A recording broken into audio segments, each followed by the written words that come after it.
بلوچستان بہت بڑا ہے اور اس کی 60% پاپولیشن جو ہے 60% پاپولیشن نوجوانوں کی ہے. نوجوانوں کے لیے اور کوئی ذریعہ نہیں ہے ان کو انگیج کرنے کا سوائے اسپورٹس کے, اور بلوچستان دور دراز ڈسٹرکٹ پر محیط ہے, تو ہر ڈسٹرکٹ کے لیے ہر ڈویژن کے لیے ہمیں الگ سے ایونٹس اور پروگرام کرنے ہوتے ہیں. ہمیں سمجھ نہیں آ رہی کہ اس لمیٹڈ بجٹ میں ہم بلوچستان کی کھلاڑیوں کو ایونٹس دیں, ان کو باہر بھیجیں, ان کے لیے گراؤنڈز کو آباد کریں, وہ پاسبل ہی نہیں ہے. لوگوں کو تب میں نے تسلی سے سنا, بھی میرے جوابات بھی سنے. جی پلیز, آپ کی بڑی مہربانی ہوگی.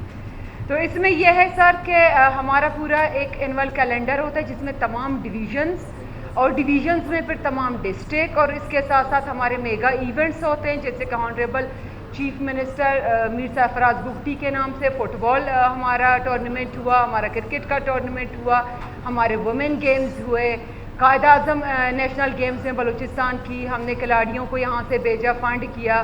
اس کے علاوہ ہماری جو بلوچستان کے جو کھلاڑی جو وہاں سے میڈل لے کے آیا تھا, انٹرنیشنل میڈل یا ان کا جانا تھا وہاں, ان کو ہم نے سپورٹ کیا ہے. جو ہمارے پاس لمیٹڈ جو بجٹ ہے اس بجٹ میں ہم کوشش کریں تمام تر چیزوں کو اکوموڈیٹ کریں.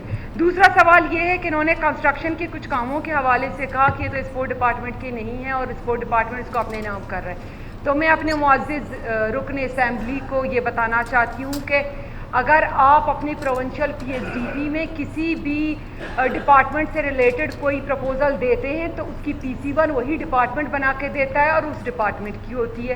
اگر میں نے اپنے علاقے مند کے لیے ایک اسکول بنانا ہے تو وہ مجھے ایجوکیشن ڈپارٹمنٹ سے اس کی پروپوزل چاہیے ہوتا ہے, اور ایجوکیشن ڈپارٹمنٹ وہ اپنے لسٹ میں شامل کرتا ہے کہ اس سال کون سے ڈیولپمنٹ کے کام ہو رہے. میں نے یہ نہیں کہا کہ میں نے اپنے ڈپارٹمنٹل بجٹ میں یہ دیے, لیکن کسی ایم پی اے نے اگر اپنے بجٹ سے دیے ہیں تو اس کی جو ہے وہ PC1 تمام تر معاملات ڈپارٹمنٹ ہی ڈیل کرتی ہے, چاہے وہ کسی ایم پی اے کے ہوں.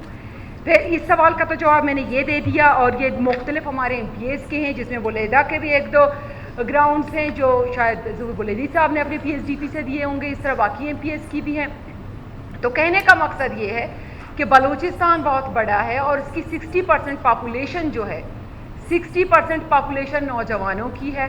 نوجوانوں کے لیے اور کوئی ذریعہ نہیں ہے ان کو انگیج کرنے کا سوائے اسپورٹس کے, اور بلوچستان دور دراز ڈسٹرکٹ پر محیط ہے, تو ہر ڈسٹرکٹ کے لیے ہر ڈویژن کے لیے ہمیں الگ سے ایونٹس اور پروگرام کرنے ہوتے ہیں. ہمیں سمجھ نہیں آ رہی کہ اس لمیٹڈ بجٹ میں ہم بلوچستان کی کھلاڑیوں کو ایونٹس دیں, ان کو باہر بھیجیں, ان کے لیے گراؤنڈز کو آباد کریں, وہ پاسبل ہی نہیں ہے. ہم نے جو ڈیٹیلز دی ہیں آپ سب کے سامنے, اگر کسی کو سپلیمنٹری کویسچن کرنا ہے, کسی کو اعتراض ہے, تمام ادارے موجود ہیں, آپ لوگ ضرور جائیں. لیکن ہم نے ہر چیز کی ڈیٹیل دی ہے, ہمارے پاس آن ریکارڈ پورے تمام تر ثبوت ہیں. ہم نے اپنا میگزین بھی پبلش کیا, آپ تمام ارکان اسمبلی کو ایک کاپی دیں گے, آپ لوگ دیکھیں, اپنے اپنے ڈسٹرکٹ ڈویژن میں پتہ کریں گے. ایونٹس اور پروگرام نہیں ہوئے تو ہم پھر ذمہ دار ہیں, ہم نے غلط بیانی کی ہے. اگر ہوئے تو اس طرح وہ نہیں کرنا چاہیے. اور سر تیسرا یہ کہ اس میں یہ ڈی ایس اوز کا کہا, اور رحمت صاحب نے کہا کہ ہمارے علاقے میں تعصب کیا جاتا ہے. رحمت صاحب کے پنجگور میں آپ جا کے اپنے ڈی ایس او سے پوچھیں, اپنے ڈی سی سے پوچھیں. اگر اسپورٹس کے ادھر ایونٹ نہیں ہوئے تو ہم ذمہ دار ہیں بالکل, اگر ہوئے تو اس طرح ڈسکریج نہیں کرنا چاہیے کسی کی محنت کو. میں نے تمام تر ڈیٹیلز شیئر کی ہیں, کسی کو اگر سپلیمنٹری کویسچن ہے تو کرے, ادروائز آئی تھنک میں نے کلیئر کر دیا جو سوالات تھے.